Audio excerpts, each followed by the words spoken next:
What's up, everybody? This is Dell. Welcome to Dell on Movies. Thanks for hanging out with me. And if you've been here before, thanks for hanging out with me again. Today, I have a video that's been long in the making of at least a month or so. My man D over at the Movie Bay, he's got a fantastic channel. I watch him all the time. And one of the things he did was he issued his own challenge for Westerns. I know a lot of us just finished doing the Tim Talk Talkies challenge for our top 25 80s movies. Well, D decided he wanted to see what's in our collections as far as Westerns goes. And he called it a top 25, but he left it kind of loose, open to interpretation. He doesn't have it strictly ranked necessarily because he's not going to compile a list in the same way that Tim does, but it's still a fun exercise. I told him I would do it weeks ago, and I'm just getting around to it. So first things first, my apologies to you, D, if you're watching this. And without further ado, let's go ahead and get into it, guys. I've got a couple of stacks over here to my right that you can't see, and we're going to go through those stacks. The first stack is going to be my Westerns that I have not seen in my collection. And there are there are a handful of them, and the first one is one of my most recent pickups, and that is for the Criterion Collection. From the Criterion Collection, I went and I grabbed Buck and the Preacher, and Sidney Poitier and Harry Belafonte, and that one I'm really looking forward to. Excited to see that one, but I had to grab that one. Getting got a lot of love from some collectors that I respect. Another one I've been meaning to see for a couple of years now. I've had it in my collection for a couple of years, and that is Bone Tomahawk. From what I understand, this is like a Western horror. So I want to see what makes it a Western horror, and Kurt Russell is there on the cover, so I'm really looking forward to that one. This next one is one, I can't say that I've never seen it. Honestly, I think I saw it, but I was so young. This is, 40 plus, maybe 50, maybe, yeah, 40, 45 years ago. Something my grandfather was watching because I used to sit and watch some Westerns with him because that's all he would watch when I went over there. And I'm pretty sure he watched this one. I just don't remember anything about it. That's the Wild Bunch. So this is another one that I need to check out because I've had it for quite some time. And next is a comedy, one of a couple of comedies that we're going to mention here today. This one, I'm not sure why I never saw it. It came out back when the star lead actor was a big thing, and I was a fan of his. I like Billy Crystal, but I just never went and saw City Slickers, so I need to check that one out. And finally is going to be a Japanese movie. It is the only DVD steelbook in my collection, and it's a movie by Takashi Miike, and this is Sukiyaki Western Django. So I am kind of excited to see this because if you know that director, he is kind of bananas. So I'm looking forward to see what he has cooked up for us. The next stack, guys, has two different things in it. It has first, modern day Westerns, what I call modern day Westerns. And what I mean by that is not that they were made in the modern day. It means that they are set in the modern day or present day from when they were made. And most of these, I think, yeah, all of these were made in the last 15 years. So these are what I would call modern Westerns. They're not, ride around horses and fight Native Americans or fight for territory, that kind of thing. This is actually set contemporary times, and there are three of those movies. And the first one is a movie called Winter's Bone. If you have not seen Winter's Bone, this is a fantastic film. Jennifer Lawrence in one of her earliest performances. It might be her first feature film, I'm not sure, but she is amazing in it. She plays a young girl whose father has disappeared, and he owes some people some money, and they won't prove she's a young girl. She's like a teenager, so they won't either find him or find out that he's dead. So she has to go on a search to find out that he's dead. It's got a similar plot. It plays out similarly to another movie we're going to talk about later, and I'll bring it up again. But Winter's Bone is one where this is where you should really see this one. This is before Jennifer Lawrence really got big. This was before The Hunger Games. The next movie, guys, is one of my favorite movies of the last 15 years, of this century period, and it's a Coen Brothers film, and this one is No Country for Old Men. And Javier Bardem, of course, plays one of the greatest villains this century has.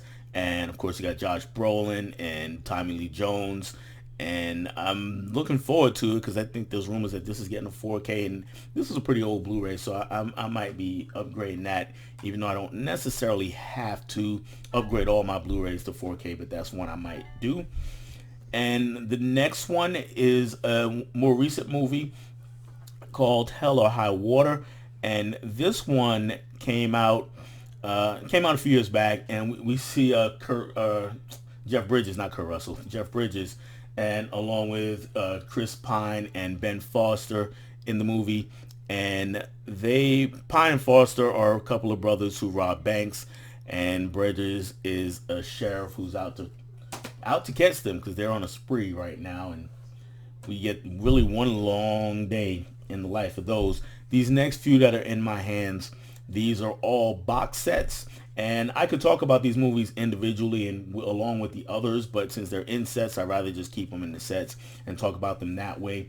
The first one is probably the most contemporary. This is a contemporary westerns, yeah, I'd say that, like Hell and High Water and the last few that I just talked about. And this one is the Mexico trilogy with El Mariachi, which is the first movie. Let me move my tiny hands out of the way so you can see the titles there. El Mariachi, Desperado, Once Upon a Time in Mexico. Once Upon a Time in Mexico, I actually haven't seen. That one's got Johnny Depp in it. El Mariachi is the first movie. It's a low budget action western kind of movie, and Robert Rodriguez was given a bigger budget and made Desperado with Antonio Banderas in the middle. That's one most people know and like most. And those two were pretty good movies. Desperado is fantastic. And like I said, I still need to see Once Upon a Time in Mexico. So I'm going to marathon these one of these days shortly. Next is on the opposite end, not recent at all. This is way back. And this was in the 60s, so spaghetti westerns. Sergio Leone is the director. Sergio Leone, let me know if I'm saying it right either way. The Man with No Name trilogy with Clint Eastwood. And of course, Clint plays the man with no name in all three movies. Fistful of Dollars, For a Few Dollars or More, and Good, Bad, the Ugly. Most people say The Good, the Bad, the Ugly is the best one, and I'm inclined to agree, but I think they're all really close. I think they're all right there together. There's not a big jump from one to the other for me. This next box set, though, does have a jump in quality from film to film, and that is The Magnificent Seven. I've seen a few of you picking up this collection in I think Walmart or Best Buy. I'm not sure where you guys are picking it up now. I picked it up in Big Lots a couple years ago for $10, which is I think what everybody's getting it now. And the original Magnificent Seven, and it's funny to say the original because it's well known that it's really an adaptation of sorts of, or an Americanized version of Seven Samurai. That is the best of the four movies here. Then you have Return of the Magnificent Seven, which was more or less the same story, but not quite as good. So it was pretty good there. Then the third one was Guns of the Magnificent Seven, which I thought was not good at all. And finally, they changed things up with the Magnificent Seven Ride, and that was actually pretty good. So we got four movies here. We got two pretty good ones, and one excellent one bad one. So if you're a fan of westerns and you don't have this set, yeah, it's going for $10 everywhere. This brings me to the main bulk of my western collection. There are about 20 movies or so here, and I have them more or less the way D wanted them, and this is where I get into ranking things. Now, I will go from my least liked to my favorite in this stack, and some of the movies that are in the box sets could probably be pretty high on this list, but again, I just chose to leave those in the sets. So leaving with these, going with these individual releases, I will say there's really only one movie in here that I don't like. I'm a lot more picky when it comes to buying westerns than I am with some other genres. For instance, I'm pretty known as a superhero guy among my viewers and people that I follow, and I will buy any superhero movie. I've pretty much gotten my hands on it, or try to get my hands on it and put it on my shelf, whether good, bad, or indifferent. I do also the same thing with a lot of franchises. If I've started a franchise, I'm going to finish out the franchise from the best movie to the worst movie. With Westerns, there's really not a lot of franchises. There's Magnificent Seven and The Man with No Name, and we saw The Desperado, but I don't know many more franchises other than that. And so I'm not beholden to that. And I'm a lot more picky then. I just get the movies I like. The only one I don't like, I'm going to start with, and of course, it's a superhero movie, and that's Jonah Hex. It is a bad, bad movie. It is a DC comic come to life, and life is putting it mildly, especially given the powers of the character. I don't want to spend any more time with this one. Just, if you've seen it, you know it's bad. If you haven't seen it, don't worry about it. You're not missing anything. Unless you're a nut like me that's got to have every superhero movie, don't really bother with that. Next is a big step up in quality, but not a great movie, but it's fun. And this one, I guess, could qualify as a franchise also, as part of a franchise. I just don't have the other movie. This one is The Legend of Zorro, another Banderas appearance, and of course Catherine Zeta-Jones right there. Anthony Perkins is in here also. Anthony Hopkins, not Anthony Perkins. That would be Psycho, and there's no psychos in this movie. Just, yeah. Okay, that's that. Next movie I like a little bit more, tiny bit more. This one is a Korean movie, by the way. This one's The Good, the Bad, the Weird. And I just watched this one recently for the first time. Did it on Movie Swap with Jessica Johnson. Great person to follow on Instagram. And it is good in parts. There's good characters, there's bad characters, and the movie itself is weird. And yes, there's a weird character too. Fun time. Similarly, these next couple of movies are just fun and crazy and a little weird. And of course, Robert Rodriguez is involved here. He's directing again. I'm having trouble talking right now, guys. So I'll show both of these at the same time. It is Machete and Machete Kills. I like Machete a lot better. Kills is still fun though. And I'm kind of sad that we never got Machete in space. And yet, I guess these could probably have gone on the contemporary Western list also. They're just fun movies to watch. Next is my first and only Quentin Tarantino. No, I say my first of two Quentin Tarantino movies on this list. This one is The Hateful Eight. I like it. I don't love it, guys. This is one of those movies where it's an hour too long. It's a 3-hour movie that should have been 2 hours. The story just doesn't really justify it for me. But within that 3 hours, as in just about everything else Tarantino, you get some great scenes. Of course, you get some really good, cool shots, and the dialogue is really good most of the way. It's just the story itself kind of meanders for a long time, and you get some really great performances in this movie. Jennifer Jason Leigh is outstanding in this film. Of course, you got Sam Jackson, and you got this. I'm not gonna name all these. I'm just gonna put these guys up close to the camera, and you can take a look and see who's in there. Next movie is a remake that I've not seen the original of, and I don't have the original of. It is 3:10 to Yuma. Also a fantastic movie though. Christian Bale, Russell Crowe here. It's just it's a really good watch. So if you're a fan of westerns, definitely watch this one. Christian Bale is basically, he's just a local guy, and he is tasked with escorting this criminal played by Russell Crowe to the train that is going to Yuma. And he has to get him there, of course, by 3:10, because that's when the train arrives, and get him on the train. And, of course, things don't go that easy. And Bale is really not escorting him alone. He's part of a team that's doing so. But this is a really good watch. I have another remake up next, and this one goes with one of the box sets. This is a remake to The Magnificent Seven. This one stars Denzel, Chris Pratt, as you can see. And, of course, Ethan Hawke. Really fun time here. I think if you are a younger person looking to get into westerns, this is a good starting point. because it is a traditional Western. It's well-known property, going from the classic 60s Magnificent Seven, but it's not as slow, and it got lots of faces you would recognize.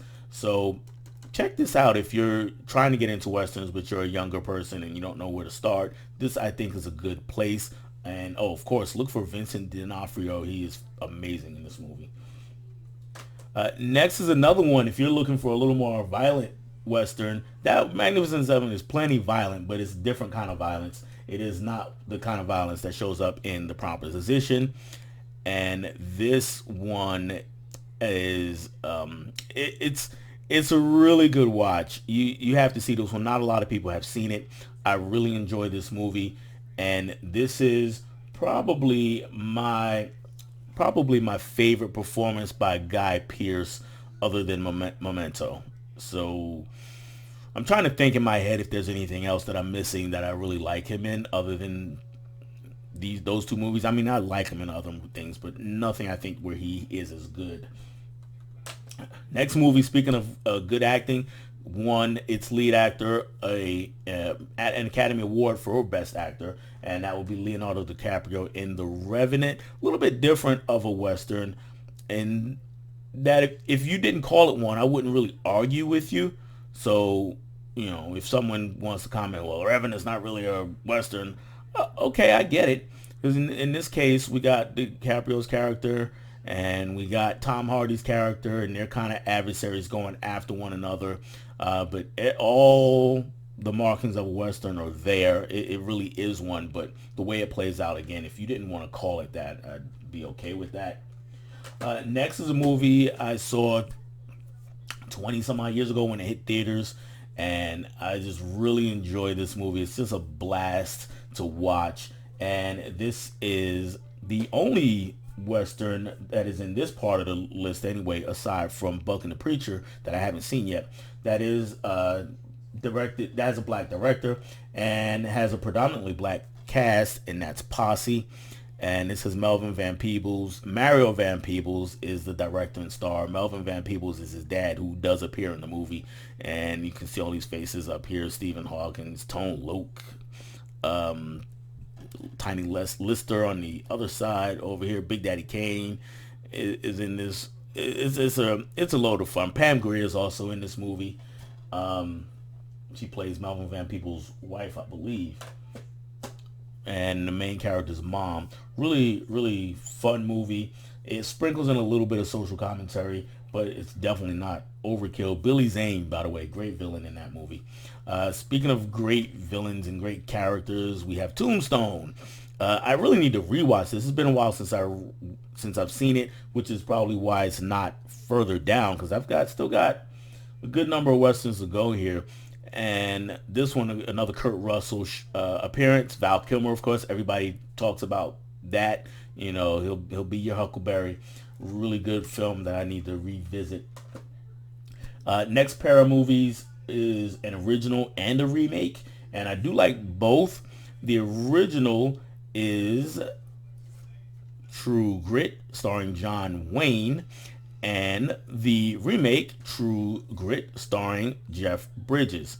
The stories are pretty much the same in both movies. By the way, Haley Stanfield's I don't even think she's credited on the cover. No, she's not. She is fantastic in this movie. Of course, Jeff Bridges is too. He always is. Josh Brolin is great. And the story is the same. A young girl's father has been killed, and she hires Rooster Cogburn, which in this movie is the Bridges character and the John Wayne character here, and to help her get revenge, help her find the people who did it so she can get revenge. And, they got to go on this cross-country trek pretty much to figure it out. Really good films. I like the Coen Brothers version a little bit more. Like I said, it's a fantastic piece of film. I do want to pause here to talk a little bit about the star of the original, though, John Wayne. If you have seen these video over at the Movie Bay, then he paused to talk about John Wayne. He doesn't have any John Wayne in his collection, and I really respect that. I do have some movies, and the reason he doesn't, before I go to why I do, is because of John Wayne's views and the type of person that he was. And again, I totally respect that. These movies are not movies that I bought firsthand from any studio, so they didn't directly benefit anybody, any of the big studios or his family or anything like that. I got these all secondhand, and in this case, I always knew that John Wayne was like that also, but it was a case where I grew up around John Wayne movies, like I said, with my grandfather watching them all the time, so it didn't really feel like a big deal to watch the movies and kind of separate the character from the person. And again, for D, I totally respect that. You don't ever change. It's just, for me, I just chose in this instance to go, okay, you know what? I can watch some of the movies and still don't like the person, which is pretty much what's happening here. In some other cases, it's the other way around. You know, he might be able to watch something and there's somebody that I just can't get past whatever they did in real life to watch. But let's move on, because John Wayne's going to show up once more, I believe. I'm looking at my stack over here.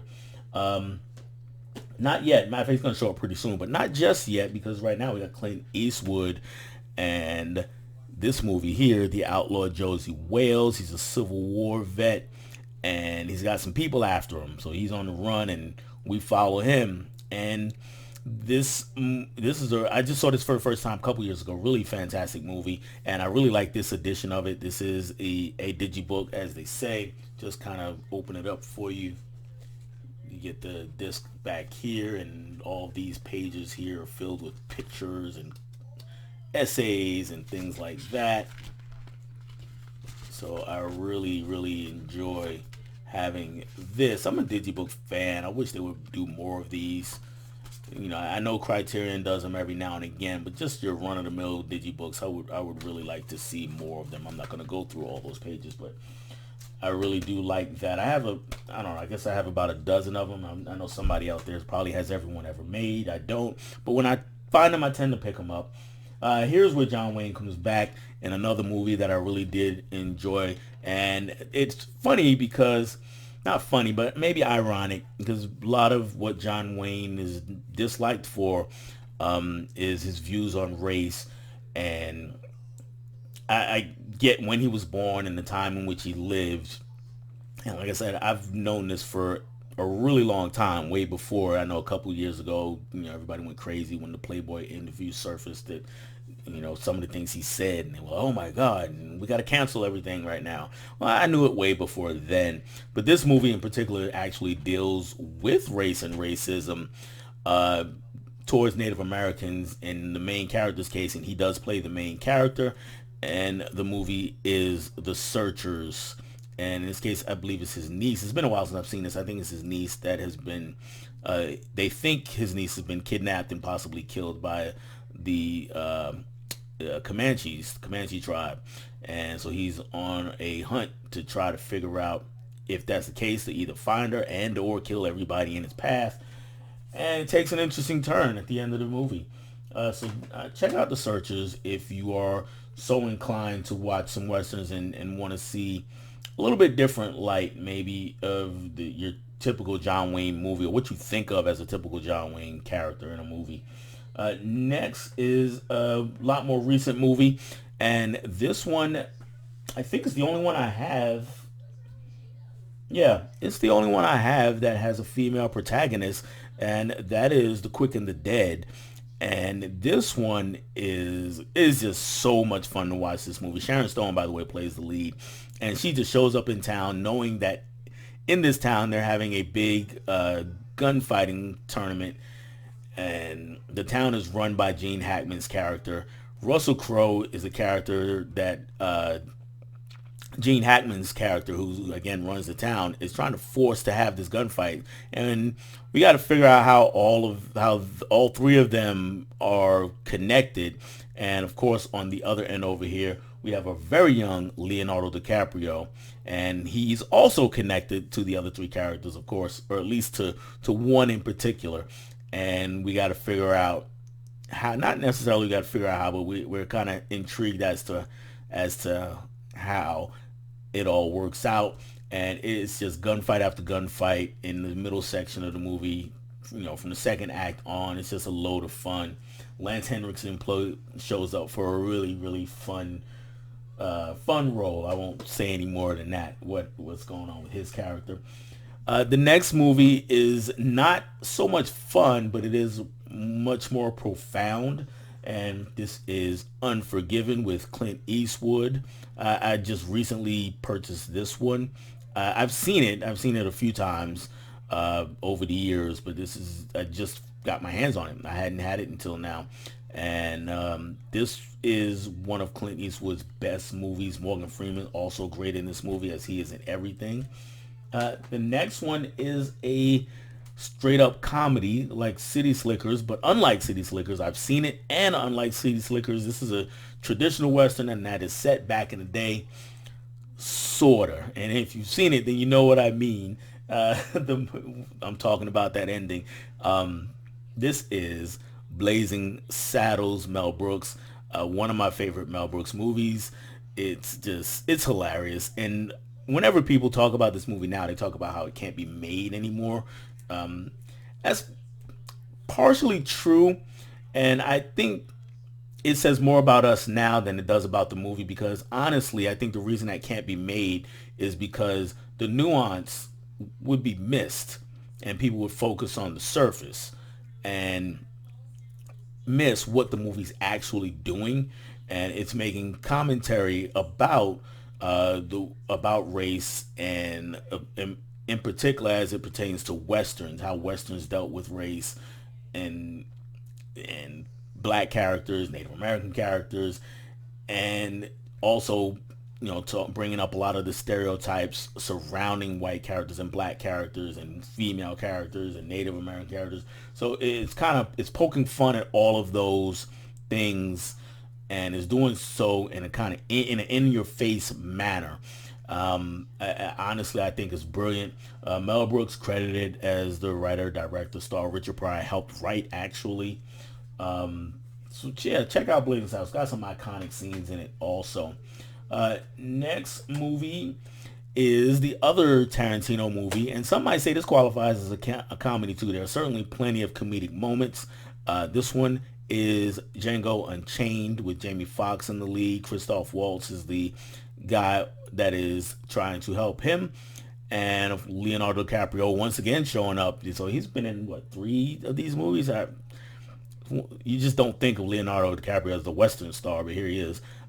3 movies in my stack.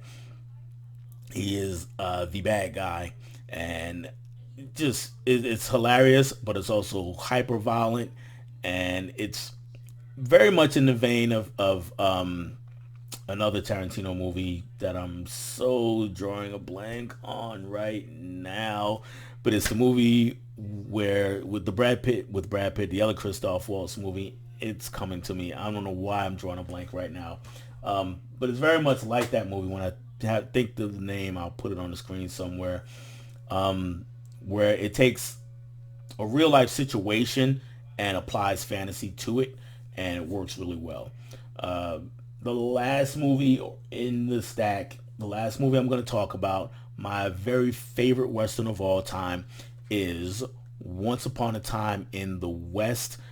And this movie I recently got to talk about on Movie Swap with Grant from Movie Buff Grant, and he really enjoyed this movie also, so that warmed my heart. But it is a 3-hour movie, but I think unlike The Hateful Eight, it earns all of those minutes. Pace is a bit slow, but for me, it worked really well. Henry Fonda as the villain, he steals the show in this movie. So definitely check out Once Upon a Time in the West. High recommendation from me. Those are all the Western movies in my collection. Go check out Dee's video. He has a fantastic channel, so check out the rest of his channel also. Make your own video if you're a YouTuber. Show me or show him, show us what all the Westerns that you have in your collection also. And I know some of you out there have a bunch of them. If you just want to show a top 25, because that's what his original video called for. If you just want to show the top 25 because you have so much, that's great too. Just I'd love to see it. Tag me, tag him, and put it out there. Want to see more Westerns, guys. Anyway, like, comment, subscribe, do all those YouTube things. That's all I have for you on this one. I catch you on the next one. Bye.